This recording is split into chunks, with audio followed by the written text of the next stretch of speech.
Hey ladies and gentlemen, welcome back to the channel. My name is KPZ. You're here on the home of the slightly above average ship review. Well, good news is I did manage to get the Hawk out of a crate today using the judicious application of my wallet. The bad news is my internet was rubber banding very hard and I could not get a match in time. So, a good one. So, hopefully, I will be able to bring you that Thursday. Today, we're on North in a domination match. We're down tier in the Japanese premium cruiser Yahagi. What is KPZ doing playing a Yahagi? Well, I hate to say it, when I was applying my wallet, I looked and saw I think it's Arpeggio Haguro, little chick with red hair. Anyway, I thought she would be a good commander for like meme fire damage builds here in the Japanese cruisers. So we're in the Yahagi. I have another match that I'm going to bring you probably next week of Haguro in Suzuya. And if I can get any other Japanese HE spamming cruiser games with Haguro, I will bring those to you. Not a cruiser player, but when there's an OP commander out there, I'm going to try to get it. We've already set our first fire. I mean, you're going to have to play cruiser matches here and there, even if you don't want to. So you might as well annoy the hell out of everybody. And so that's what I'm doing. We are built for range and HE damage in this ship. And as you can see, we are setting fires. And you know, this isn't a particularly, it isn't a ship loaded down with guns. A lot of cruisers at this tier, premiums, are loaded down with guns. And this ship just has 3 turrets, not a whole lot of shells going out. So you really got to maximize the other stuff you're doing. The other thing to keep in mind, a lot of Japanese ships have a rear bias torpedo launcher, kind of intended to be used when you're running away. So we're camping out here. As you can see, I brought up the torpedoes right there and a really, really terrible angle. So in a minute here, we're probably going to move out because I don't like being shot at like that. Is that not Derflinger? We're going to continue to spam him. This little destroyer comes in here and lays down a smoke screen. Much appreciated, buddy. Normally, I don't like it when destroyers set smoke screens in front of me because then they hide in their own smoke screen and there's no spotting. But because someone else is spotting the Derflinger, I'm okay with the smoke screen being set. Although now, said destroyer is in my torpedo lane, sort of. So I think here in a minute we're going to full-fledged reverse and get some torpedoes out on the Derflinger. Now, the destroyer launched torpedoes, but as you know, I am not in that destroyer. There's a bunch of torpedoes coming in. We will launch our torpedoes. I was going to send him all kinds of hate mail, but thankfully, the destroyer player subterraneanly, unconsciously, subconsciously, that's what I meant to say. He moved out of the way, and now we're jammed in this island shooting at the Derflinger. And can we kill him with our guns?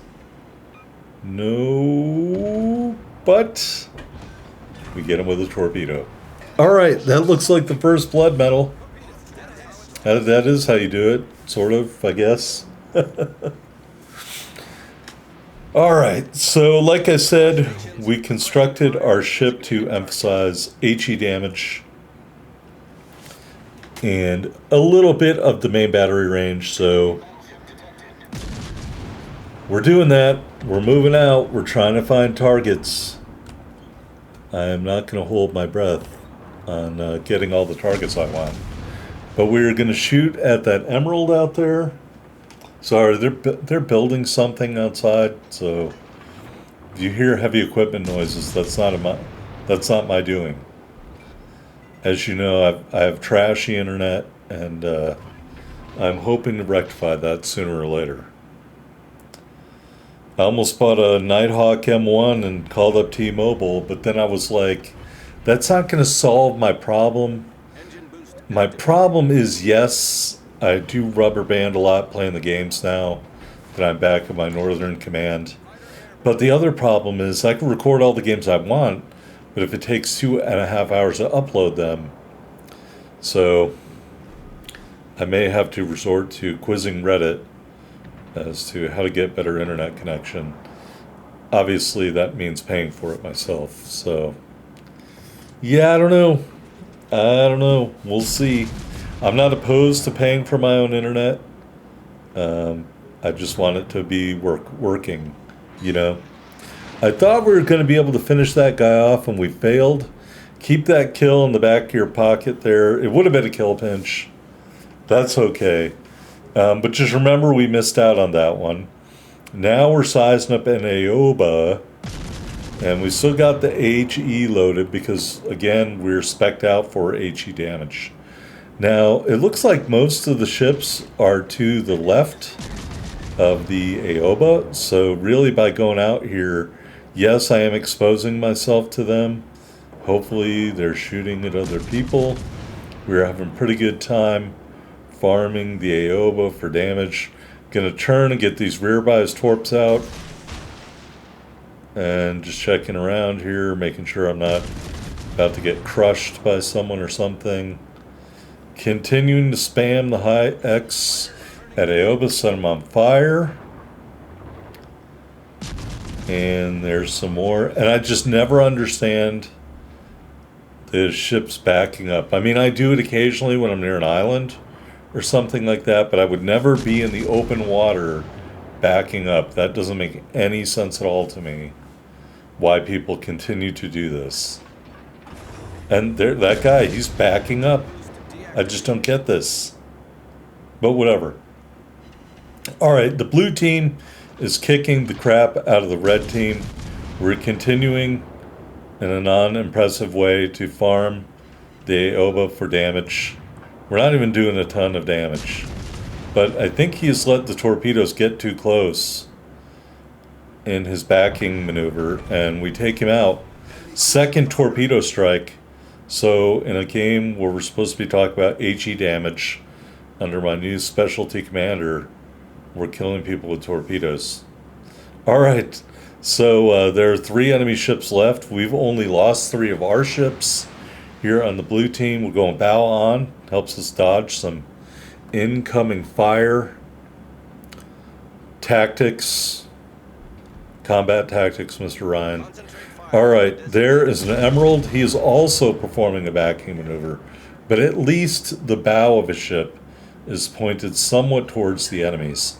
We light him up. He is shooting back at me, and there's a destroyer over there too, a Fubuki. We'll send the rear turret towards him. Both these ships taking a ton of damage. We're going to keep shooting at the Fubuki because the Emerald commander keeps missing. We take out the Fubuki, kill number 3. Now we're going to try to take out the Emerald. Can we? Yes, double strike. Kill number 4. All right, folks, we'd have a Kraken right now if that one ship didn't get pinched from out from under my shells. We are going to shoot here at, is it Alkotnik? Actually, I think he's too far away. So, I mean, yes, I know I've been loosely defining Kraken fail. I think we can call this Kraken fail in addition to an internet fail.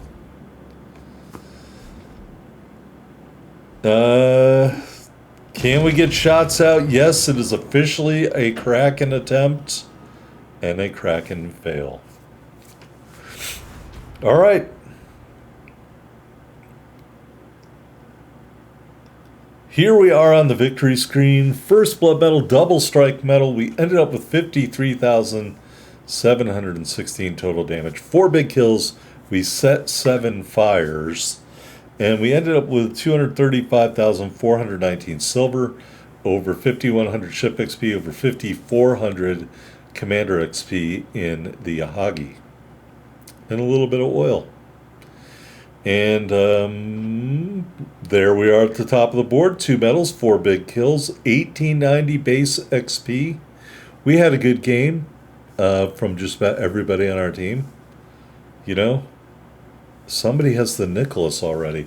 I guess I need to go into nightmare mode, work a little harder. All right. Base trait, deck is on fire. When topped out, it'll add 1% to your fire chance. Cruiser main battery range, when topped out, it'll add 3% to your main battery range. That is the base trait of Arpeggio Haguro. The deck is on fire.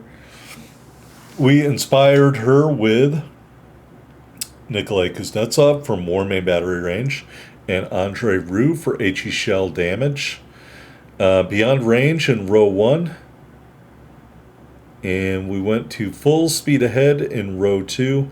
You know, I did an HE build with Igniter and the other HE skill in row 1, always be torching or whatever it's called, and it sucked the main battery range down so bad I couldn't do it. Unique skill Hellfire. This increases the armor pen and the HE shell damage, so that synergizes with Roux as our inspiration. Row number 4, Fixated, makes the ship more accurate, and we went with Fully Packed. I know that's kind of sketchy there, but I didn't. Refill station is dependent on you being near another ship, and so I didn't want to play that game. Anyway, I hope you enjoyed this match. Arpeggio Haruno, we'll go look here, and I don't know why we're not doing a ship review. So anyway, see you next time, folks. Again, I built this for range, and it didn't really. We lost about 3 kilometers of range. So here we've got 16 kilometers. I think you'd have 12.6 or 12.8 or something like that. And the same thing at the higher tiers. Anyway, I recommend building for the range with this commander rather than the fire setting chance. And then you're building into maneuverability as well. And speed counts as armor, folks. So anyway, that's Arpeggio Haruna. I hope you enjoyed this review of the commander, and I'll see you next video. Thanks.